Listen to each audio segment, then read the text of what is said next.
ko dyan. Ayun, natanggal!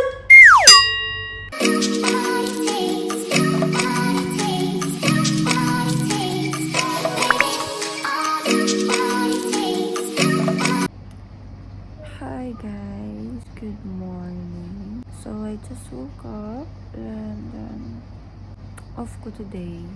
And naisipan kong mag-vlog kasi meron akong in-order na i-unbox natin. Papangon na muna ako to make my coffee. Tapos mag-unboxing na tayo ng mga in-order ko. More of it is pang mga vlog equipment lang. Tsaka ang design sa kwarto. And naglilinis na rin ako ng room ko. So I will try my best to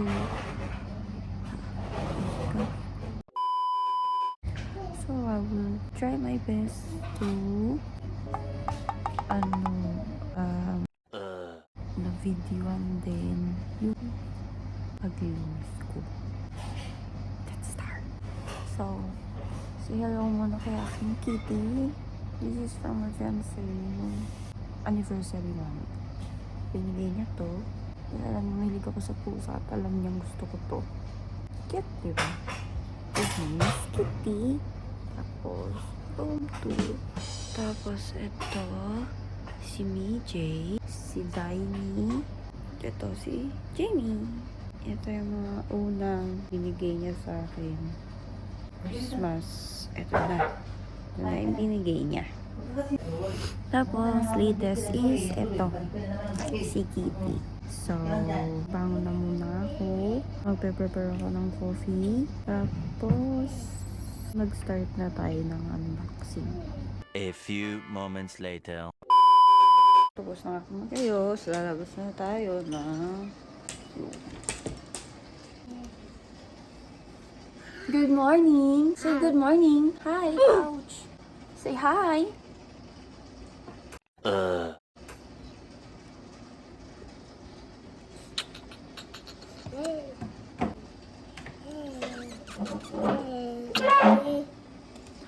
So, mag-prepare na tayo ng coffee. Good morning! So, magiging productive tayo ngayong araw. May usa pala. Ha? May usa? Wala. Mag-vlog ako. Vlog ka? Bakit Bakit tayo sa ano mura yung ganyan? Di ka pa bumili ng mga meron ako. Oo, kasi na. Andun. Diyan. Sa online. I-unbox ko nga, kaya nga ako nagpa-vlog eh. Kaso ito ang ingay parang Ano iya-unbox? Ano ibig sabihin ng iya-unbox? bite. It was at this moment that he knew. He fucked up. Alala! Ano ibig sabihin ng iya-unbox? Ibubuksan ko, naka-video.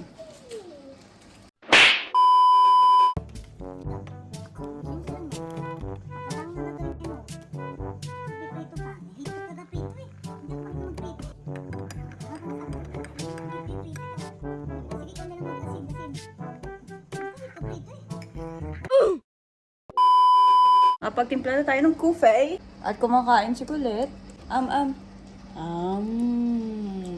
Oh, tumitingin pa. Op!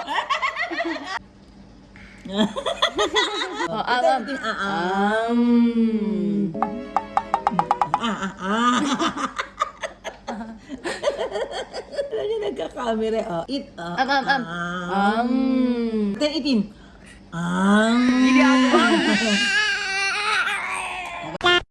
May coffee na tayo at mag-unbox na muna tayo bago tayo kumain ng lunch dahil wala pang gawa si mother na lunch. Meanwhile.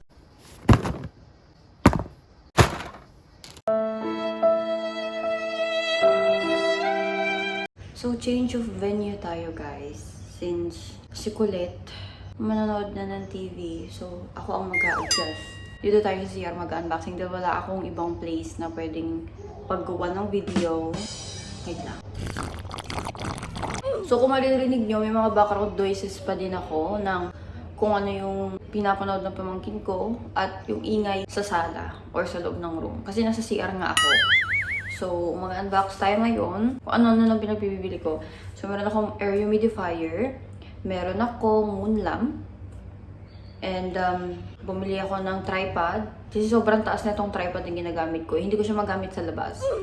Parang pang photography ata itong tripod na to. At hindi rin naman siya sa akin. Hiniram ko lang siya sa ate ko. So, ni-start ko siyang hiramin nung mga panahon na nag-video call na ako for my fiancé. Kasi nga, LDR kami. Yun lang yung communication namin dalawa. Ang hirap pala mag-vlog, ano? Wala kang masabi. Ang hirap. Madaldal ka sa personal, pero pag nasa harap ka na ng camera at kung magagawa ka na ng vlog, wala ka nang masabi. First sa ating i-unbox is eto. Mahilig ako sa mga colored pens. Mahilig akong mag-doodle. Mahilig akong magsulat. Mahilig ako mag-doodle. Mahilig ako sa mga colored pens. Mahilig ako sa metallic pens. Gusto ko ng mga ink pens. So, bumili ako na ganito. At medyo pricey siya, guys. Sinabay ko lang talaga tong mga package na to. Order. Dahil binilan ko ng takoyaki pan yung mother-in-law ko. Dahil nga, inshallah, by September makauwi ako. Pero gawa ng travel ban, napakahirap. So, sana lang, ma-lift na yung travel ban at bumaba ang mga ticket. Diyos ko, ang two-way ticket, 6,000 to 6,500. Magdadala pa po ako ng aso. Iuwi ko yung aso ng fiancé ko. So, mas mahal. Ginagawa mo! So, anyways, mag-start na tayo ng unboxing. Pero bago tayo mag-unboxing, inom muna ako ng kape. Guys, I'm a coffee person. Sobrang mahilig ako sa kape. Hindi ako pwedeng gumising sa araw-araw nang walang iniinom na kape. Kwentuhan na din siguro tayo habang nag-unbox ako. Actually guys, matagal ko ng plan talagang mag-vlog. Kaso, ang hirap din pala kasi hindi man ako mahilig maglalabas. Sometimes. Tapos, hassle kasi may work ako. Okay? And, so ayun, may commercial. Sorry. Nangaba ako, nawala tuloy ako. Mahirap mag-vlog dahil may work ako. Hindi ko siya masingit. Tapos, hihiya ako. Daldal akong tao sa personal, pero pagdating sa mga videos, parang wala na akong masabi. Tapos, hindi ako masipag mag-edit. That's the first. Ang mahilig mag-edit is yung fiancé ko. Pero since wala nga siya dito, umuwi na siya, ako na lang mag-edit ng mga videos ko. So,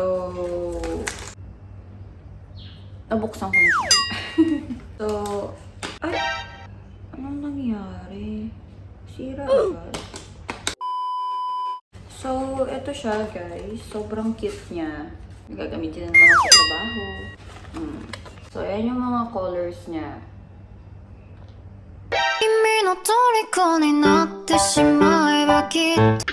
Siya metallic, pero ink pen siya, yung sabi sa description. So, sana totoo. So, ayan siya. Sample tayo. Try natin isa. May mga collections talaga ako ng ballpen, guys. Talagang nasa isang lalagyan siya. Iba-ibang kulay. May mga neon ako. Wala lang ako metallic pen. Wala akong makitang pen. Wala akong makitang metallic pen. Ang laging nakikita ko is yung parang marker. Yung alam niyo yung mga pang scrapbook na pentel, parang ganun. Ayoko ng ganun. Ayoko ng ganun sulat. Naghanap-hanap ako hanggang sa nakita ko tong Papermate. Ink pen siya. Nakasulat na siya. Ink Joy. Kung makikita. Hindi siya kita. So, next time na lang. And iba-iba yung kulay. Kaya ako siya nagustuhan. Medyo pricey siya. Pero mukha naman magandang brand yung Papermate. Kaya binili ko siya. So, try natin magsulat. Ay, girl! Ang ganda. Wow! Ang ganda niya, di ba? Goods na goods siya pag magdududel. Mahilig ako magdudel. Since high school, nagaganon ako at yun ang pinagkakakitaan ko ng high school ako. Na-try na natin si Black. So, try natin yung ibang kulay. Meron siya 10 colors. So, sana naman, di ba, lahat kung ano yung kulay ng lalagyan. Yun din yung kulay ng ballpen. Kasi baka mamaya, happy-happy ka, iba-iba yung kulay ng pen. Ay, iba-iba yung kulay ng body ng pen. Yung pala yung ink. Black day. Ay, girl. Kung anong kulay ng pen, yun din yung kulay ng ink. I'm so happy. Oh my God. May magagamit na naman ako sa trabaho at itatago-tago ko na naman. Alam mo, sa work ko, laging nawawalan ng ballpen. Tapos, yung ballpen na ginagamit namin sa company, hindi siya ganun kaganda. Ako kasi ayoko magsulat pag pangit yung ballpen. Alam yan ng mga ka-work ko. Kaya lagi ako may sariling pen. Lagi akong nagtatago ng pen ko at lahat ng gamit ko, kahit sa office talaga lahat yun. Since ako ang gumagamit, may mga pangalan. May mga pangalan ko, lahat. So, para kapag nawala at hinanap ko, alam ko kung kanino ako magngangaw-ngaw. Kung saang department ako magngangaw-ngaw. Kung sino kubuha. But anyways, so tapos na tayo sa mga ballpen. Sobrang happy ako dahil ang dami ko na naman ballpen, guys.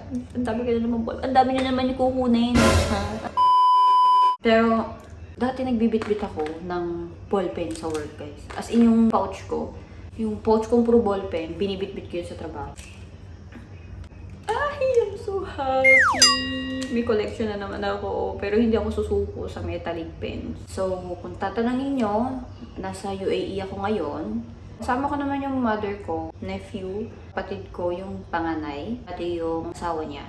So, naiis na sa isang bahay kami, kaya isa din yon sa dahilan kung bakit hirap akong mag-vlog dahil wala akong pwesto. So, kung titingnan nyo, nasa CR ko ngayon, ito yung pwesto ko. Siguro makakapag-vlog ako kapag wala sila. Walang nakabukas na TV, walang pamangkin ko na maingay. Naka-partition kami dito. So, may mga harang yung room. Sarili talaga akong room, which is nandoon nga sa first video. Yun yung room ko, lumabas ako, kita naman, di ba? So, okay din sanang mag-vlog sa loob ng room ko, kaso ang problema ko nga is maingay. Nanonood yung pamangkin ko. Araw-araw yan, nanonood ng kung ano-anong baby YouTube channels. Kasi kapag hindi siya nanood, nagwawala siya. So, yun, isa din yun, maingay. Iiyak siya, magwawala, tutuyuin. So, ang hirap ng video. So, totoo lang. So, baka magiging setup ko nito, sa CR talaga ako magbablog. So, good luck naman sa akin. Diba? Next. Itong Kitty Humidifier. Hindi ko siya matitesting, guys. Testing ko siya pag nasa room na ako. Dahil naman ako saksakan dito eh. So, open na natin siya. Okay? Wala ng plastic. So, ito siya, guys. Ganyan siya ka-cute. Oh, diba? Cute. So, sa box niya is, meron siyang cable na type C. Tapos, meron din siyang filter. Extra filter ata to. So, paano pag naubos na to? Or paano kung masyado ko nang nagamit yung filter? Saan ako bibili? Maganda siya. Ang cute niya, oh. Tignan mo naman. Ang cute niya, di ba? Sunod natin is si Moonlam. Lupot yan. Ang tsaka ng box. Diyos ko. So, ito nga. Meron tayong Moonlam. So, hi! Kakulay siya ng He's Into Her. Ano? Ng He's Into Her? Ng Moon. Moon by Maxine Gigi. Wow, promoting. Anyways, may ako magbasa ng Wattpad at sobrang obsessed ako sa He's Into Her. Ba't pinanood? Sobrang obsessed ako sa He's Into Her. Binasa ko na siya from season 1 to 3. Binasa ko na rin yung Love Without Boundaries at Love Without Limits. So, I'm still waiting for the update of Love Without Boundaries. Tapos ko na din yung Moon. So, ngayon, nire-read ko na naman yung He's Into Her dahil sobrang ganda niya. Worth it siyang basahin. Ang gaganda naman talaga. Okay? It's a must. Try niyong basahin. Okay! So, commercial break tayo kanina. So, balik tayo sa unboxing. So, ito na nga yung Moon lang. Pinomote ko pa yung He's Into Her. Pero guys, sobrang solid. Basahin niyo yun. Meron din siyang movie sa I1TV ata yun. Siguro kung papanoorin nyo siya, para sa akin kasi, sa mga nakabasa na talaga ng He's Into Her, sobrang nadismaya ako. Hindi naman nadismaya, nakakakilig pa din naman siya, pero sobrang ibang-iba sa libro. Pero I understand, kasi hindi naman lahat ng gusto natin makukuha natin. Char, hugot! Anyways, yun nga, alam naman natin na fictional lang yung Wattpad. Wag na lang tayo mag-expect. Pero maganda rin naman yung palabas. Pero para sa akin, as a reader of He's Into Her, sobrang ganda ng book. Sobrang ganda ng book. Sobrang ganda ng twist ng story. As in, talagang hindi ka matitigil sa pagnood nun. Sa pagbasa nun. Basahin nyo. It's worth a try. Sobrang ganda. Hindi kayo magsisisi. Tuloy na tayo sa unboxing ng ating Moon lang. Hindi ko siya matatry. Okay? Pa-crappy ng box, sa totoo lang. Hindi siya presentable. So, Ginagawa mo! pang-thumbnail. So, ayun. From the start na naman tayo ulit. Puno na yung storage ng phone ko. Nakalungkot naman. So, ayun nga. Dito na tayo kay Moon lang. So, ay! Ano nangyari? Pinakagusto ng mga nag-unboxing. Sabihin mo sa akin hindi. Dahil ako mahilig ako sa ganito. Ngayon kung kayo hindi. Eh di hindi. Maganda naman siya so far. So ayun, eto na siya guys. Maganda naman siya. Thumbnail na naman, girl. Anyways, ito siya. Sobrang ganda niya. Maganda pa siguro to kapag inilawan. Parang ma-appreciate ko naman to dahil mahilig ako sa moon. So, ang isang sunod is, may remote siya to change the colors daw. And, meron siyang ganito, itatlo. Nakaloka, ang tigas niya. Ang tigas. Wait lang. Nakaloka, ang tigas niya, men. Mawawarak pa sa akin ito eh. Ito na yun. So, sana tama yung ginawa ko. So, maganda siya. Okay. So, ganyan siya. So, Type-C din yung charging niya. I mean, yung cord. Balik na natin siya sa box. Okay. Anyway, so dito na tayo kay tripod. So, bumili ako ng tripod. Try na, gusto kong mag-vlog. Haba pa din niya. Pero, parang hindi naman niya na. Kaya pa din niya. Pero, mukha naman na siyang okay kumpara sa ginagamit ko ngayong tripod. So, ito na yung tripod ko. Ganito siya. May mga ganito pa siya. Tapos, meron din siyang remote. Pag gusto mo mag-selfie. Ito na, yung pangkapit ng phone. So, ikot mo siya. Okay. Parang madali siyang masira. Pero, so, meron akong tripod na gagamitin. Makakapag-vlog na tayo ng maayos at hindi mangangali ang kamay natin kapag aalis. Kasi, nag-vlog ako kamay lang. So, nakakangali siya. Meron pa akong last na i-unbox. Eto. Okay. Ring light siya. Magagamit ko siya pag mag-vlog ako. Just waiting for my iPad talaga, guys. Nag-order ako. Hinintay ko na lang siya ma-deliver. So, gagamitin ko tong tripod pag nag-unboxing tayo ng iPad. Hopefully, mating na siya agad. 26, 2 weeks nga ba 26? In 2 weeks, dadating na siya. Inshallah, dumating na siya. Gamitin natin itong ring light kapag nag-unbox tayo ng iPad. Di pa ako nakakabili ng mga accessories kasi ayoko po munang bumili dahil may excite akong buksan yung mga accessories. So, gamitin ko siya pang edit, pang mga movies, pang basa ng Wattpad, pang video call ko sa fiancé ko. Siguro pag nag-unbox na lang ako, gawa na lang din ako ng first impression ko siguro sa iPad. Kapag may time. Okay. Box na natin to. So, ito na. Bigat pala naman. So, ito na yung box ng ring light. Nakakatakot. Parang masisira. So, ito na siya. Nakakatakot, guys. Para siya masisira. Maganda naman siya. Ewan ko lang Sana maganda. So, ito na nga yung paa. Ay, Diyos ko. Parang payong, guys. So, ito siya. Okay, so ito na siya. Setup ko na to. Ilagay na natin siya.